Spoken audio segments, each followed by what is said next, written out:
ನಮಸ್ತೆ ಸ್ನೇಹಿತರೆ, ನಾನಿವತ್ತು ಎಲ್ಲಿ ಹೋಗ್ತಾ ಇದ್ದೀನಿ ಅಂದರೆ ನನ್ನದೊಂದು ಪುಟ್ಟ ಕನಸು ನನಸಾಗ್ತಿದೆ. ಸೊ ನಾನೊಂದು ಗಾಡಿ ತೊಗೊಳ್ಳೋಣ ಅಂತೇಳಿ ಹೋಗ್ತಾ ಇದ್ದೀನಿ. ನಮ್ಮ ಮನೆಯಿಂದ ಶೋರೂಮ್ಗೆ ನಾನು ಆಟೋ ಬುಕ್ ಮಾಡ್ಕೊಂಡಿದ್ದೆ. ನಾನು ನನ್ನ ಮಗಳು ಹೋಗೋಣ ಅಂತ ರೆಡಿ ಆದ್ವಿ. ನಾನು ಆ್ಯಕ್ಚುಲಿ ನನ್ನ ಬರ್ಡೇ ಟೈಮಲ್ಲೇ ತೊಗೋಬೇಕು, ನನ್ನ ಬರ್ಡೇ ದಿನವೇ ತೊಗೋಬೇಕು ಫೋನು ಗಾಡಿ ಅಂತ ಹೇಳಿ ಅಂದ್ಕೊಂಡಿದ್ದು. ಬಟ್ ಗಾಡಿ ಬರೋದು ಒಂಚೂರು ಲೇಟ್ ಆಗೋಯಿತು. ಇದು ಲಾಸ್ಟ್ ವೀಕೇ ಕೊಡ್ತೀನಿ ಅಂತ ಹೇಳಿದ್ರು, ಶನಿವಾರ ಕೊಡ್ತೀನಿ ಅಂತಂದರು. ನನಗೆ ಬೇಡ, ನಾನು ಗುರುವಾರನೇ ತೊಗೋಬೇಕು ಅನ್ನೋದು ನನ್ನ ತಲೆಯಲ್ಲಿತ್ತು. ಮತ್ತು ನಾನು ಬುಕ್ ಮಾಡಿದ್ದು ಗಾಡಿ ಗುರುವಾರನೇ, ಬಟ್ ಅವ್ರು ಶನಿವಾರ ಕೊಡ್ತೀನಿ ಅಂದಾಗ ನನಗೆ ಬೇಡ ಅಂಥೇಳಿ ಸುಮ್ಮನೆ ಆಗಿದ್ದೆ.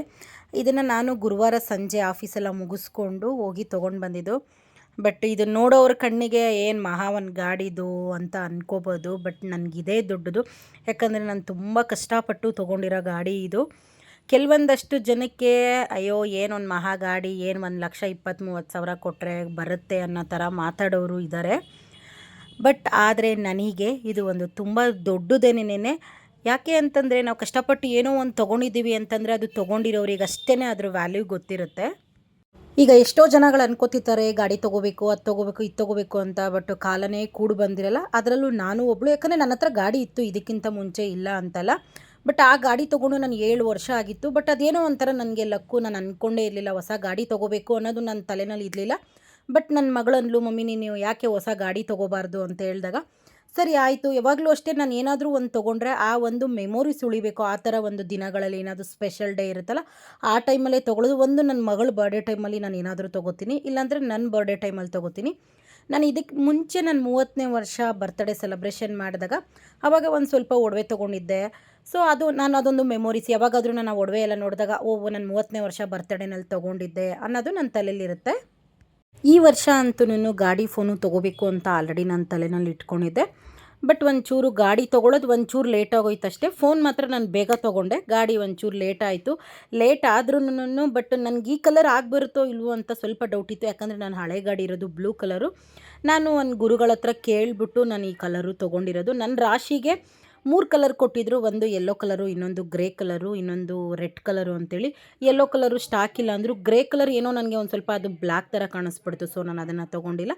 ಓಕೆ, ಇದು ರೆಡ್ಡು ಮೆರೂನ್ ಎರಡು ಮಿಕ್ಸ್ ಇರೋ ಥರ ಇತ್ತಲ್ಲ, ಸೊ ಇದು ತುಂಬ ಚೆನ್ನಾಗಿತ್ತು ಅಂತೇಳಿ ನಾನು ಈ ಗಾಡಿ ಬುಕ್ ಮಾಡಿಕೊಂಡೆ. ಬಟ್ ನನಗಂತೂ ಸಿಕ್ಕಾಪಟ್ಟೆ ಖುಷಿ ಆಯಿತು. ಯಾಕಂದರೆ ನಾನು ಸುಮಾರು ಸಲ ತೊಗೋಬೇಕಾ ಬೇಡವಾ, ಆಲ್ರೆಡಿ ಒಂದಿದೆ ಅಲ್ವಾ, ಏನಕ್ಕೆ ಸುಮ್ಮನೆ ಗಾಡಿ ತೊಗೊಳ್ಳೋದು ಅಂತಿರಬೇಕಾದ್ರೆ. ಬಟ್ ನನ್ನ ಮಗಳು ಮಾತಿಗೆ ನಾನು ತುಂಬ ವ್ಯಾಲ್ಯೂ ಮಾಡ್ತೀನಿ. ಅವಳು ಇಷ್ಟದ ಪ್ರಕಾರನೇ ನಾನು ಏನೇ ಒಂದು ಮಾಡಿದ್ರು ಅವಳಿಗೆ ಯಾವತ್ತೂ ನಾನು ಹರ್ಟ್ ಮಾಡೋದಕ್ಕೆ ಇಷ್ಟಪಡಲ್ಲ. ಅವಳು ಏನು ಹೇಳ್ತಾಳೋ ನಾನು ಅದನ್ನು ಕೇಳ್ತೀನಿ. ನಾನು ಶೋರೂಮಿಂದ ಗಾಡಿ ತೊಗೊಂಡು ಸೀದಾ ರಾಯರ ಮಠಕ್ಕೆ ಬಂದೆ. ಇದು ನಮ್ಮ ಮನೆಯಿಂದ ಒಂದು 2 ನಿಮಿಷ ಅಷ್ಟೇ ಈ ದೇವಸ್ಥಾನಕ್ಕೆ. ನಾನು ಅಲ್ಲಿಂದ ಡೈರೆಕ್ಟು ರಾಯರ ಮಠಕ್ಕೆ ಬಂದು ನಾನು ಅಲ್ಲೇ ಪೂಜೆ ಮಾಡಿಸ್ಬೇಕು ಅಂತಲೇ ಅಂದ್ಕೊಂಡಿದ್ದು. ಬಟ್ ನನಗೆ ನನ್ನ ತಂಗಿ ಹೇಳಿದ್ಲು, ನಾವು ಏನೇ ಗಾಡಿ ಎಲ್ಲ ತೊಗೊಂಡ್ರು ಫಸ್ಟು ನಾವು ಪೂಜೆ ಮಾಡಿಸ್ಬೇಕಾಗಿರೋದು ಗಣೇಶ ದೇವಸ್ಥಾನದಲ್ಲಿ ಅಂತ. ಬಟ್ ಏನೋ ಗೊತ್ತಿಲ್ಲ, ನನಗೊಂದು ಸೆಂಟಿಮೆಂಟು, ನಾನು ಮಾಡಿಸಿದ್ರೆ ರಾಯರ ದೇವಸ್ಥಾನದಲ್ಲೇ ಮಾಡಿಸ್ಬೇಕು ಅಂತಲೇ ನಾನು ಅಂದ್ಕೊಂಡಿದ್ದೆ. ಗಾಡಿ ಪೂಜೆ ಮಾಡೋದಕ್ಕೆ 200 ರೂಪಾಯಿ ಕೊಟ್ಟು ಟೋಕನ್ ತೊಗೋಬೇಕು ಅಂತೇಳಿ ಬರ್ಕೊಟ್ರು. ಸರಿ ಅಂತೇಳಿ ನಾನು ತೊಗೊಂಡು ಎಲ್ಲ ರೆಡಿ ಆದ್ವಿ. ನಾನು, ನನ್ನ ಮಗಳು, ನನ್ನ ತಂಗಿ ಎಲ್ಲ. ನನ್ನ ತಂಗಿನೂ ತಂಗಿ ಮಗನೂ ಬಂದಿದ್ದರು. ನಮ್ಮ ಅಮ್ಮನ್ನ ಕರೆದೆ, ಬಟ್ ನಮ್ಮಮ್ಮ ಬರಲಿಲ್ಲ, ಸ್ವಲ್ಪ ಕೆಲಸ ಇತ್ತು ಅಂತ ಅವ್ರ ಮನೇಲೇ ಇದ್ದರು. ನಾವು 4 ಜನ ಮಾತ್ರನೇ ಹೋಗಿದ್ವಿ. ತುಂಬ ಚೆನ್ನಾಗಿ ಪೂಜೆ ಮಾಡಿಕೊಟ್ರು, ಎಷ್ಟು ಸಮಾಧಾನವಾಗಿ ಪೂಜೆ ಮಾಡಿಕೊಟ್ರು. ನನಗೇನೋ ತುಂಬ ಖುಷಿ ಆಗ್ತಿತ್ತು. ಯಾಕೆ ಅಂತಂದರೆ ನಾನು ಅಂದ್ಕೊಂಡಂಗೆ ಎಲ್ಲನೂ ಆಗ್ತಾಯಿದೆ. ಅದರಲ್ಲೂ ನನಗೇನೇ ಒಂದು ಒಳ್ಳೆಯದಾಗಲಿ, ಏನೇ ಒಂದು ಆದ್ರೂ ನಾನು ಅಂದ್ಕೊಂಡಿರೋ ಕೆಲಸಗಳೆಲ್ಲ ನನಗೆ ಗುರುವಾರನೇ ಆಗುತ್ತೆ. ಮೇ ಬಿ ನಾನು ರಾಯರ ಪೂಜೆ ಮಾಡೋಕ್ಕೆ ಸ್ಟಾರ್ಟ್ ಮಾಡಿದ್ಮೇಲೆ ನನ್ನ ಜೀವನದಲ್ಲಿ ಎಷ್ಟೋ ನೋವುಗಳಿದೆ. ಬಟ್ ಇವಾಗ ನಾನು ಇಷ್ಟೊಂದು ಖುಷಿಯಾಗಿದ್ದೀನಿ ಅಂತಂದರೆ ನನಗೇನು ನೋವಿಲ್ಲ ಅಂತಲ್ಲ. ಕೆಲವೊಂದೊಂದು ಟೈಮಲ್ಲಿ ಎಷ್ಟೇ ದುಡ್ಡಿದ್ರು ಏನೇ ಇದ್ರೂ ಕೆಲವೊಂದೊಂದು ಸಲ ನೆಮ್ಮದಿ ಅನ್ನೋದು ಬೇಕಾಗುತ್ತೆ. ಎಲ್ಲರೂ ಅಷ್ಟೇನೆ ಮೇಲ್ನೋಟಕ್ಕೆ ತುಂಬ ಚೆನ್ನಾಗೇ ಇರ್ತಾರೆ. ಬಟ್ ಮನಸ್ಸಲ್ಲಿ ಹೇಳ್ಕೊಳಕ್ಕಾಗದೇ ಇರೋಷ್ಟು, ಮರೆಯೋಕ್ಕಾಗದೇ ಇರೋಷ್ಟು ನೋವುಗಳು ಖಂಡಿತ ಇರುತ್ತೆ. ಅದರಲ್ಲಿ ನಾನು ಒಬ್ಬಳು. ಬಟ್ ನಾನು ಏನದ್ರ ಬಗ್ಗೆನೂ ತುಂಬ ಯೋಚನೆ ಎಲ್ಲ ಮಾಡೋದಕ್ಕೆ ಹೋಗಲ್ಲ. ದೇವ್ರು ಬರ್ದಿಟ್ಟಂಗೆ ಆಗುತ್ತೆ ಬಿಡಪ್ಪ ಅನ್ನೋ ಥರ ನಾನು ಯೋಚನೆ ಮಾಡಿ ಜೀವನ ಮಾಡೋಳು. ಬಟ್ ಇದೆಲ್ಲ ಏನಂತಂದರೆ ಒಳ್ಳೆ ಟೈಮ್ ಬಂದಾಗೇನೆ ನಮಗೆಲ್ಲನೂ ಒಂದು ಸೇರೋದು. ನಾವು ಒಂದು 10,000 ರೂಪಾಯಿ ಕೊಟ್ಟು ಒಂದು ಮೈಸೂರು ಸಿಲ್ಕ್ ಸೀರೆ ತೊಗೋತೀವಿ ಅನ್ನೋದೂ ತುಂಬ ಕಷ್ಟ. ಯಾಕಂದರೆ 10,000 ರೂಪಾಯಿಗೂ ತುಂಬ ಕಷ್ಟ ಇರುತ್ತೆ. ಆ ಥರ ಒಂದು ಈಗಿನ ಕಾಲದಲ್ಲಿ ಜೀವನಗಳು ಮಾಡೋದೇ ತುಂಬ ಕಷ್ಟ ಇರಬೇಕಾದ್ರೆ ನಾವು ಅಂದ್ಕೊಂಡಿರೋ ಥರ ಎಲ್ಲ ತೊಗೊಳೋದಕ್ಕೆ ಭಾಳ ಕಷ್ಟ. ಬಟ್ ನೋಡಿ, ನಾನು ಸುಮಾರು ವರ್ಷಗಳಾದಮೇಲೆ ಒಂದು 2-3 ಸಲ ನಾನು ಯೋಚನೆ ಮಾಡಿದೆ ಹೊಸ ಗಾಡಿ ತೊಗೊಳ್ಳೋಣ ಅಂದ್ಕೊಂಡು ನನಗೆ ಮನಸ್ಸೇ ಬಂದಿಲ್ಲ. ಇರೋ ಗಾಡಿನೇ ತುಂಬ ಚೆನ್ನಾಗಿದೆಯಲ್ಲ, ಏನಕ್ಕೆ ಇನ್ನೊಂದು ಹೊಸ ಗಾಡಿ ಅನ್ನೋ ಥರ ಅನ್ಕೋತಿದ್ದೆ. ಬಟ್ ಏನೋ ಗೊತ್ತಿಲ್ಲ, ನನ್ನ ಮಗಳಂದ್ಲು, ಮಮ್ಮಿ ಯಾಕೆ ನೀನು ಇಷ್ಟು ವರ್ಷದಿಂದ ಒಂದೇ ಗಾಡಿ ಓಡಿಸ್ತಾ ಇದೆಯಲ್ಲ, ಗಾಡಿ ತೊಗೊ ಮಮ್ಮಿ ಅಂತ ಹೇಳಿದ್ದಕ್ಕೆ, ಯಾಕೋ ಅವಳು ಯಾವತ್ತೂ ಹೇಳ್ದವ್ರವಳು ಹೇಳ್ತಿದ್ದಾಳಲ್ಲ, ಸರಿ ಬಿಡು ಆಯಿತು ತೊಗೊಂಡ್ಬಿಡೋಣ ಅಂತೇಳಿ ನಾನು ಗಾಡಿ ಬುಕ್ ಮಾಡಿಕೊಂಡೆ. ಆದರೆ ಇಲ್ಲಿ ತನಕ ನಾನು ನನ್ನ ಮಗಳು ಹೇಳಿರೋದನ್ನ ನಾನು ಯಾವತ್ತೂ ಮಿಸ್ ಮಾಡಲ್ಲ. ಯಾಕೆ ಅಂತಂದರೆ ಅವಳು ನೋಡೋದಕ್ಕೆ ಚಿಕ್ಕವಳ ಥರ ಕಾಣಿಸ್ಬೋದು, ಬಟ್ ಅವಳಿಗೆಲ್ಲ ತುಂಬ ದೊಡ್ಡ ಬುದ್ಧಿಗಳು. ಅವಳು ಏನೇ ಒಂದು ಹೇಳಿದ್ರು ಅದರಲ್ಲಿ ತುಂಬ ಕರೆಕ್ಟಾಗಿರುತ್ತೆ. ನನ್ನ ಮಗಳಿಗೋಸ್ಕರನೇ ನಾನು ಜೀವನ ಮಾಡ್ತಾ ಇರೋದು, ನನ್ನ ಮಗಳಿಗೋಸ್ಕರನೇ ನಾನು ಬದುಕ್ತಾ ಇರೋದು. ಸೊ ಹಂಗಾಗಿ ಅವಳು ಏನೋ ಒಂದು ಹೇಳಿದ್ಲು ಅಂತಂದರೆ ಅದನ್ನು ನಾನು ತೊಗೊಂಡ್ಬಿಡ್ತೀನಿ, ಈಸಿಯಾಗಿ ತೊಗೋತೀನಿ. ಬಿಡಪ್ಪ ನನ್ನ ಮಗಳು ಏನೋ ಹೇಳ್ತಿದ್ದಾಳಲ್ಲ ಅಂತ. ಬಟ್ ನನ್ನ ಮಗಳಿಗೆ ಇಷ್ಟ ಇಲ್ಲದಿರೋ ಥರ ನಾನು ಯಾವತ್ತೂ ಲೈಫಲ್ಲಿ ಮಾಡಿಲ್ಲ, ಮುಂದೆ ಮಾಡೋದು ಇಲ್ಲ. ಅವಳು ಒಂದೇ ಒಂದು ಸಲ ನನಗೆ ಸುಮಾರು ಒಂದು 2-3 ವರ್ಷದಿಂದ ನಾನೊಂದು ವೀಡಿಯೋ ಮಾಡಿದ್ದೆ. ಅದು ಏನಂತಂದರೆ ನನ್ನ ಕಾಲಿಗೆ ಡಿಸೈನ್ನಾಗಿ ನೈಲ್ ಪಾಲಿಶ್ ಹಾಕಿದ್ದೆ. ಅದು ಒಂದು ಫೀಲಿಂಗ್ ಸಾಂಗ್ಸು, ಕಾಲಿಂದ ಮುಖ ತೋರಿಸೋದು. ಬಟ್ ಅದರಲ್ಲಿ ನಾನು ಹತ್ಕೊಂಡು ವೀಡಿಯೋ ಮಾಡಿದ್ದೆ. ಆವತ್ತು ನನ್ನ ಮಗಳು ಆ ವಿಡಿಯೋ ನೋಡಿ ಆವತ್ತು ನನಗೇನು ಹೇಳಿಲ್ಲ. ಮಾರನೇ ದಿನ ಬೆಳಗ್ಗೆ ನನಗೊಂದು ಮಾತು ಹೇಳಿದ್ಲು, ಮಮ್ಮಿ ನೀನು ಹತ್ಕೊಂಡು ವೀಡಿಯೋ ಮಾಡಿದ್ಯಲ್ಲ, ಯಾಕೆ ಮಾಡಿದ್ಯಾ? ಈ ವಿಡಿಯೋಸು ಎಲ್ಲರೂ ನೋಡ್ತಾರೆ, ಆಗ ನನ್ನನ್ನು ಕೇಳ್ತಾರೆ ಯಾಕೆ ನಿಮ್ಮ ಮಮ್ಮಿ ಹತ್ಕೊಂಡು ವೀಡಿಯೋ ಮಾಡಿದ್ದಾರೆ ಅಂತ ಕೇಳ್ತಾರೆ, ಆಗ ನನಗೆ ಬೇಜಾರಾಗುತ್ತೆ ಅಂತ. ಅವಳು 3 ವರ್ಷದಿಂದೆ ನನಗೆ ಒಂದೇ ಒಂದು ಮಾತು ಹೇಳಿದ್ದಷ್ಟೇನೆ. ಬಟ್ ಇಲ್ಲಿ ತನಕನೂ ನಾನು ಯಾವುದೇ ಕಾರಣಕ್ಕೂ ಫೀಲಿಂಗ್ ಇರೋ ವೀಡಿಯೋಸ್ ಆಗಲಿ ಅಥವಾ ಹತ್ಕೊಂಡು ಮಾಡೋದಾಗಲಿ ವೀಡಿಯೋ ನಾನು ಇಲ್ಲಿ ತನಕ ನಾನು ಮಾಡಿಲ್ಲ. 3 ವರ್ಷ ಆಯಿತು ಆ ಥರ ಒಂದು ವೀಡಿಯೋ ಮಾಡಿ. ಅಂದರೆ ವೀಡಿಯೋ ಮಾಡಿದ ತಕ್ಷಣ ನನಗೇನೋ ಒಂದು ಸಮಾಧಾನ ಆಗುತ್ತೆ ಹತ್ಕೊಂಡು ಅಂತಲ್ಲ.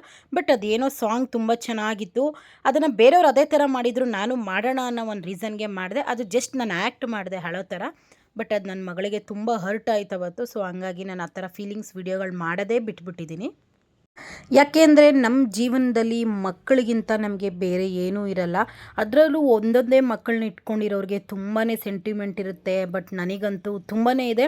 ಅಂದರೆ ನಾನು ತುಂಬ ಎಕ್ಸ್ಪೋಸ್ ಮಾಡಿ ನನ್ನ ಮಗಳಿಗೆ ತೋರಿಸಲ್ಲ. ಈಗೇನೋ ಅವಳು ಹೇಳ್ಕೊತಾಳೆ, ಈಗೇನೋ ಕೇಳ್ತಾಳೆ ಅಂದರೆ ಇವತ್ತು ಕೇಳಿದ್ಲು ಅಂದರೆ ನಾನು ಅವತ್ತೇ ಅವಳಿಗೆ ಅದನ್ನು ಕೊಡಿಸಲ್ಲ. ಯಾಕಂದರೆ ಅದ್ರ ವ್ಯಾಲ್ಯೂ ಅವಳಿಗೆ ಗೊತ್ತಾಗಬೇಕು. ಆಮೇಲೆ ನನ್ನ ಕಷ್ಟ ಕೂಡ ಅವಳಿಗೆ ಗೊತ್ತಾಗಬೇಕು ಅಂತಂದರೆ ಅವಳು ಏನಾದರೂ ನನ್ನನ್ನು ಸೋಮವಾರ ಏನಾದರೂ ಈ ಥರ ಬೇಕು ಮಮ್ಮಿ ಅಂತ ಕೇಳಿದರೆ ನಾನು ಅವಳಿಗೆ ಅದಕ್ಕೆ ನಾನು ತಂದುಕೊಡೋದೇ ಬುಧವಾರ.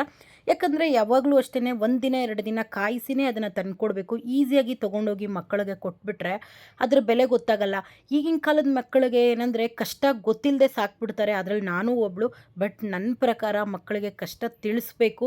ಆದರೆ ನನ್ನ ಮಗಳಿಗೆ ಹೆಂಗೆ ಅಂತಂದರೆ ನಾನು ಎಷ್ಟು ಕಷ್ಟಪಡ್ತೀನಿ, ನಾನು ಹೆಂಗೆ ಜೀವನ ಮಾಡ್ತಾಯಿದ್ದೀನಿ ಅನ್ನೋದು ನನ್ನ ಮಗಳಿಗೆ ತುಂಬಾ ಚೆನ್ನಾಗಿ ಗೊತ್ತು. ಸೊ ನಾನಂತೂ ತುಂಬ ಲಕ್ಕಿ. ನನ್ನ ಮಗಳ ಬಗ್ಗೆ ನಾನು ಎಷ್ಟು ಹೇಳಿದ್ರು ಕಮ್ಮಿನೇ. ಯಾಕಂದರೆ ಒಂದು ತಾಯಿಗೆ ಒಂದು ಮಗಳು ಸಪೋರ್ಟಾಗಿ ನಿಂತ್ಕೊಂಡಾಗ ಅವರಿಗೆ ತಾಯಿಯದೊಳಗೆ ಎಂಥ ಬೆಟ್ಟದಂಥ ಕಷ್ಟ ಬಂದ್ರೂ ತನ್ನ ಮಕ್ಕಳನ್ನ ನೋಡಿಕೊಂಡು ಅವಳು ಸಮಾಧಾನ ಮಾಡಿಕೊಂಡು ಜೀವನ ಮಾಡ್ಕೊಂಡು ಹೋಗ್ತಾಳೆ. ಇದಕ್ಕಿಂತ ಮುಂಚೆ ಸುಮಾರು ಒಂದು 4-5 ತಿಂಗಳು ಅನ್ಸುತ್ತೆ. ಅದಕ್ಕೆ ಆವಾಗ ನನಗೆ ಯಾರೋ ಒಬ್ಬರು ಕಮೆಂಟ್ ಹಾಕಿದ್ರು, ನಿಮ್ಮ ಮಗಳನ್ನ ನೀವೆಲ್ಲೂ ತೋರಿಸ್ಕೊಳ್ಳೋದೇ ಇಲ್ಲ, ತುಂಬ ಹೈಡ್ ಮಾಡ್ತೀರಾ ಯಾಕೆ ಅಂತ ಕೇಳಿದರು. ನನಗೆ ಆ ಥರ ತಿರುಪೆ ಶೋಕಿ ಎಲ್ಲ ಇಲ್ಲ. ಯಾಕೆ ಅಂತಲೇ ನನಗೆ ತುಂಬಾ ಖುಷಿ ನನ್ನ ಮಗಳನ್ನ ನಾನು ಎಲ್ಲ ಕಡೆ ತೋರಿಸ್ಕೊಳ್ಳೋದಕ್ಕೆ. ಬೇರೆಯವ್ರ ಥರ 2-2 ಜನ 3-3 ಜನ ಮಕ್ಕಳನ್ನ ಇಟ್ಕೊಂಡು ಒಬ್ಬನೇ ಮಗ ಒಬ್ಬನೇ ಮಗಳು ಅಂತ ಹೈಡ್ ಮಾಡಿಕೊಂಡು ಈ ಥರ ಶೋಕಿ ಮಾಡೋ ಜೀವನ ಅಂತೂ ನಂದಂತೂ ಅಲ್ಲ. ಯಾಕಂದರೆ ನನ್ನ ಮಗಳನ್ನ ನಾನು ತೋರಿಸ್ಕೊಳ್ಳೋದಕ್ಕೆ ನನಗೆ ಯಾವುದೇ ಥರ ಅವಮಾನವೂ ಇಲ್ಲ. ಇಲ್ಲಾಂದರೆ ಇವಾಗ ತಿಳ್ಕೊಳ್ಳಿ ಬಿಡಿ, ನನಗೆ ಅಷ್ಟು ದೊಡ್ಡ ಮಗಳಿದ್ದಾಳೆ ಅಂತಲೇ ತಿಳ್ಕೊಳ್ಳಿ. ಈಗ ನಾನು 16 ವರ್ಷದ ಹುಡುಗಿ ಅಂತ ಫೋರ್ಸ್ ಕೊಟ್ಕೊಂಡು ನಾನು ಅಲ್ಲಿ ಇಲ್ಲಿ ತಿರ್ಗೋ ಅವಶ್ಯಕತೆ ನನಗಿಲ್ಲ. ಬಟ್ ನನಗೆ ಏಜ್ ಆಗಿದೆ ಅಂತಲೇ ತಿಳ್ಕೊಳ್ಳಿ, ನನಗೆ ಅಷ್ಟು ದೊಡ್ಡ ಮಗಳಿದ್ದಾಳೆ ಅಂತಲೇ ತಿಳ್ಕೊಳ್ಳಿ. ನನಗೆ ಯಾರಿಂದನೂ ಏನಾಗಬೇಕಾಗಿಲ್ಲ. ನನಗೋಸ್ಕರ ನನ್ನ ಮಗಳಿದ್ದಾಳೆ, ನನ್ನ ಮಗಳಿಗೋಸ್ಕರ ನಾನಿದ್ದೀನಿ. ಬೇರೆಯವ್ರ ಥರ ಎಲ್ಲ ಮಕ್ಕಳನ್ನೆಲ್ಲ ಹೈಡ್ ಮಾಡಿ ಶೋಕಿಗಳು ಮಾಡಿಕೊಂಡು ಜೀವನ ಮಾಡೋ ಅಂಥ ದರ್ದಂತೂ ನನಗಿಲ್ಲ. ಬಟ್ ಆ ಕಮೆಂಟ್ ಹಾಕಿರೋರು ಯಾರು ಅಂತಲೂ ನನಗೆ ಆಮೇಲೆ ಗೊತ್ತಾಯಿತು. ಬಟ್ ನಾನು ಅಂಥ ಥರ್ಡ್ ಕ್ಲಾಸ್ಗಳಿಗೆಲ್ಲ ನಾನು ತುಂಬ ತಲೆನೂ ಕೆಡಿಸ್ಕೊಂಡಿಲ್ಲ. ಬಟ್ ಅವ್ರಿಗೆ ಈ ವಿಡಿಯೋ ಅವ್ರ ಪಕ್ಕ ನೋಡ್ತಾರೆ ಅಂತ ನನಗೆ ಗೊತ್ತು. ಅವರಿಗೆ ಈ ಒಂದು ವರ್ಡ್ಸ್ ನಾನು ಏನು ಹೇಳಿದ್ದೀನಿ ಇದು ನಾನು ಅವರಿಗೆ ಹೇಳ್ತಾ ಇರೋದು. ಇನ್ನೂ ಒಂದು ಏನಪ್ಪ ಅಂತಂದರೆ, ನಾನು ಹಾಕಿರೋ ಡ್ರೆಸ್ದು ಲಿಂಕ್ ಕೇಳಿದ್ದೀರಾ. ಇದು ನಾನು ಮಿಂತ್ರದಲ್ಲಿ ತೊಗೊಂಡಿರೋದು. ಅಂದರೆ ನನ್ನ ಕಸಿನ್ ಒಬ್ಬರು ಅವರು ನನಗೆ ನನ್ನ ಬರ್ಡೇಗೆ ಇದನ್ನು ಗಿಫ್ಟ್ ಕೊಟ್ಟಿದ್ದು. ಅಂದರೆ ಅವ್ರು ನನಗೆ ನಿಮ್ಗೆ ಯಾವ ಥರ ಡ್ರೆಸ್ ಬೇಕೋ ತೊಗೊಳ್ಳಿ ಅಂತೇಳಿದರು. ಬಟ್ ಇದು ನಾನು ಮಿಂತ್ರದಲ್ಲಿ ತೊಗೊಂಡಿರೋದು. ಇದನ್ನು ನಾನು ಲಿಂಕು ಕೆಲವೊಬ್ಬೊಬ್ಬರಿಗೆ ಕಳಿಸಿದ್ದೀನಿ, ಅವರು ಲಿಂಕೇ ಓಪನ್ ಆಗಿಲ್ಲ ಅಂತಾರೆ. ಬಟ್ ನನಗೆ 1000 ಕೆಲಸಗಳಿರುತ್ತೆ, ನಾನು ಪ್ರತಿಯೊಬ್ಬರಿಗೂ ಲಿಂಕ್ ಕಳಿಸ್ಕೊಂಡು ಕೂತ್ಕೊಳ್ಳೋಕ್ಕಾಗಲ್ಲ. ನಾನು ಹಾಕಿರೋ ವೀಡಿಯೋದಲ್ಲಿ ಫೋಟೋ ಸ್ಕ್ರೀನ್ಶಾಟ್ ತೊಗೊಂಡು ನೀವು ಮಿಂತ್ರದಲ್ಲಿ ಹಾಕಿದ್ರೆ ಖಂಡಿತ ಈ ಡ್ರೆಸ್ಸು ಸಿಕ್ಕೇ ಸಿಗುತ್ತೆ. ಯಾಕೆಂದರೆ ನಾನು ಆಲ್ಮೋಸ್ಟ್ ಈಗ ಬೇರೆ ಯಾರೋ ಹಾಕಿರ್ತಾರೆ ಡ್ರೆಸ್ಗಳು, ಒಂದ್ಸಲಿ ನೋಡೋಣ ಅಂತೇಳಿ ನಾನು ಅದನ್ನು ಸ್ಕ್ರೀನ್ಶಾಟ್ ತೊಗೊಂಡು ಹಾಕಿ ಚೆಕ್ ಮಾಡಿ ನಾನು ತೊಗೋತೀನಿ. ಅದೇ ಥರ ಟ್ರೈ ಮಾಡಿ. ಅದಾದಮೇಲೆ ಪೂಜೆ ಎಲ್ಲ ಮುಗಿಸ್ಕೊಂಡು ತುಂಬ ಚೆನ್ನಾಗಿ ನನಗೆ ಗಾಡಿಗೆ ಪೂಜೆ ಮಾಡಿಕೊಟ್ರು. ನನಗೆ ಅದೇನೋ ಒಂಥರ ಖುಷಿ ಅಂದರೆ ಖುಷಿ ಆಯಿತು. ಅದು ಗುರುವಾರ ಎಲ್ಲ ತುಂಬ ಜನಗಳಿದ್ದರು. ಆ ಜನಗಳಲ್ಲೂ ತುಂಬಾ ಚೆನ್ನಾಗಿ ಪೂಜೆ ಮಾಡಿಕೊಟ್ಟು ನನ್ನ ಮಗಳಿಗಂತೂ ನನಗಿಂತ ನನ್ನ ಮಗಳಿಗೆ ತುಂಬಾ ಖುಷಿ. ಯಾಕಂದರೆ ಅವಳು ಹೇಳಿದ ತಕ್ಷಣ ನಾನು ಗಾಡಿ ತೊಗೊಂಡಿದ್ದೀನಿ ಅನ್ನೋದೇ ಅವಳಿಗೆ ಸಿಕ್ಕಾಪಟ್ಟೆ ಖುಷಿ. ನಾನೇನು ಮಾಡಿದ್ದೀನಿ, ಗಾಡಿ ಎಲ್ಲ ಪೂಜೆ ಮಾಡಿಸಿ ಖುಷಿನಲ್ಲಿ ಚಪ್ಪಲಿನೇ ಮರ್ತೋಗ್ಬಿಟ್ಟು ಬಂದುಬಿಟ್ಟಿದ್ದೆ. ತಿರ್ಗಾ ಮತ್ತೆ ನಾನು ಗಾಡಿಯಲ್ಲೇ ಸೈಡ್ಗೆ ಹಾಕ್ಬಿಟ್ಟು ಹೋಗ್ಬಿಟ್ಟು ಚಪ್ಪಲಿ ಹಾಕ್ಕೊಂಬಂದೆ. ನನ್ನ ಮಗಳಂತೂ ಸಿಕ್ಕಾಪಟ್ಟೆ ನಗ್ತಾ ಇದ್ಲು ಖುಷಿಗೆ ಚಪ್ಪಲಿ ಮರ್ತೋದೆ ಅಂತ.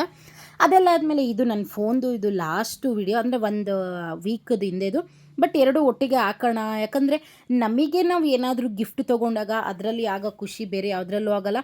ನಾನು ಯಾವಾಗಲೂ ಅಷ್ಟೇ ನನಗೆ ನಾನೇ ತೊಗೊಳೋದಕ್ಕೆ ಇಷ್ಟಪಡ್ತೀನಿ. ನಾನು ಬೇರೆಯವ್ರು ಕೂಡ ಗಿಫ್ಟಿಗೆ ನಾನು ಯಾವತ್ತೂ ಎಕ್ಸ್ಪೆಕ್ಟ್ ಮಾಡಲ್ಲ. ಮತ್ತು ಅವ್ರ ಹತ್ರ ನಾನು ಯಾವಾಗಾದರೂ ಗಿಫ್ಟ್ ತೊಗೊಂಡಾಗ ಬಟ್ ಅದು ನಮ್ಮ ತಲೆನಲ್ಲಿ ಕೊರಿತಾ ಇರುತ್ತೆ. ಯಾಕಂದರೆ ತೊಗೊಳ್ಳೋದು ಇಂಪಾರ್ಟೆಂಟ್ ಅಲ್ಲ. ಅವರಿಗೂ ನಾವು ಇವಾಗ ಅವ್ರು ₹10 ಖರ್ಚು ಮಾಡಿದ್ದಾರೆ ಅಂತಂದರೆ ಅಟ್ಲೀಸ್ಟ್ ನಾವು ₹10 ಖರ್ಚು ಮಾಡೋ ಯೋಗ್ಯತೆ ನಮಗಿಲ್ಲ ಅಂತಂದರು ₹5 ಆದರೂ ಮಾಡಬೇಕು. ಯಾಕಂದರೆ ಸಮಯ ಸಂದರ್ಭ ಯಾವಾಗಲೂ ಒಂದೇ ಥರ ಇರೋಲ್ಲ. ಸೊ ಆಲ್ಮೋಸ್ಟು ನನಗೆ ನಾನೇ ತೊಗೊಳ್ಳೋದನ್ನೇ ಇಷ್ಟಪಡ್ತೀನಿ. ಬಟ್ ಇದೆರಡೂ ನನ್ನ ಖುಷಿಗೋಸ್ಕರ ನಾನು ತೊಗೊಂಡಿರೋದ್ರಿಂದ ಏನೋ ಒಂಥರ ನನ್ನ ಮನಸ್ಸಿಗೆ ಸಮಾಧಾನ ಆಯಿತು. ಆಮೇಲೆ ನನಗೆ ಐಫೋನ್ ಅಂದರೆ ಫಸ್ಟ್ ಆಫ್ ಆಲ್ ನನಗೆ ಇಷ್ಟನೇ ಇರಲಿಲ್ಲ. ನನಗೆ ಎಲ್ಲರೂ ನಿಮ್ಮ ಹತ್ರ ಐಫೋನ್ ಅಂತ ಕೇಳ್ತಾನೆ ಇದ್ರು. ಬಟ್ ನನಗೆ ಅದೇನಂತ ಗೊತ್ತಿಲ್ಲ. ನನಗೆ ವಿವೋ ಫೋನ್ ಬಿಟ್ಟರೆ ಬೇರೆ ಯಾವುದೂ ಇಷ್ಟ ಆಗಲ್ಲ. ಈಗಲೂ ಅಷ್ಟೇ ನಾನು ಐಫೋನು ಯೂಸ್ ಮಾಡ್ತಿದ್ದೀನಿ, ವಿವೋ ಫೋನು ಯೂಸ್ ಮಾಡ್ತಾಯಿದ್ದೀನಿ. ನಾನು ತೊಗೊಂಡು ಆಲ್ಮೋಸ್ಟ್ ಒಂದು 15-20 ದಿನ ಆಗ್ತಾ ಬಂತು. ಬಟ್ ಈಗಲೂ ನನಗೆ ಆ ಫೋನ್ ಮೇಲೆ ಅಷ್ಟೊಂದು ಇಂಟ್ರೆಸ್ಟೇ ಇಲ್ಲ. ಬಟ್ ಈ ಫೋನ್ ತೊಗೊಳೋದಕ್ಕೂ ಕಾರಣ ನನ್ನ ಮಗಳೇ. ಯಾವಾಗಲೂ ನನಗೆ ಹಿಂಸೆ ಕೊಡ್ತಿದ್ಲು, ಮಮ್ಮಿ ಐಫೋನ್ ತೊಗೋ ಅಂತ ಹೇಳ್ತಾ ಇದ್ಲು ಅನ್ನೋ ಒಂದು ಕಾರಣಕ್ಕೆ ತೊಗೊಂಡಿದ್ದೀನಿ. ನನಗೆ 100% ಈ ಫೋನ್ ಇಷ್ಟ ಇಲ್ಲ. ಯಾಕೆ ಅಂತಂದರೆ ಈಗ ನಾನು ಫಸ್ಟ್ ಟೈಮ್ ಇದು ಐಫೋನ್ ಯೂಸ್ ಮಾಡೋದ್ರಿಂದ ನನಗೆಲ್ಲನೂ ಕಷ್ಟ ಅನಿಸ್ತಾ ಇದೆ. ನೋಡೋರು ಅನ್ಕೋಬೋದು, ಅಯ್ಯೋ ಐಫೋನು ಒಂಥರ ಲೆವೆಲ್ಲು ಅಂತ. ಬಟ್ ಏನಂತಂದರೆ ಈ ಫೋನ್ಗೆ ಅಡ್ಜಸ್ಟ್ ಆಗೋದಕ್ಕೆ ತುಂಬಾ ಕಷ್ಟ ಆಗುತ್ತೆ. ನನ್ನ ಮಗಳಿಗೆ ಹೇಳ್ತಾ ಇದ್ದೀನಿ, ನನಗೆ ಬೇಡವೇ ಬೇಡ, ನಿನಗೆ ಕೊಟ್ಬಿಡ್ತೀನಿ ತಗೋ ಅಂತ. ಬೇಡ ಮಮ್ಮಿ ನೀನು ಯೂಸ್ ಮಾಡು ಅಂತಾಳೆ.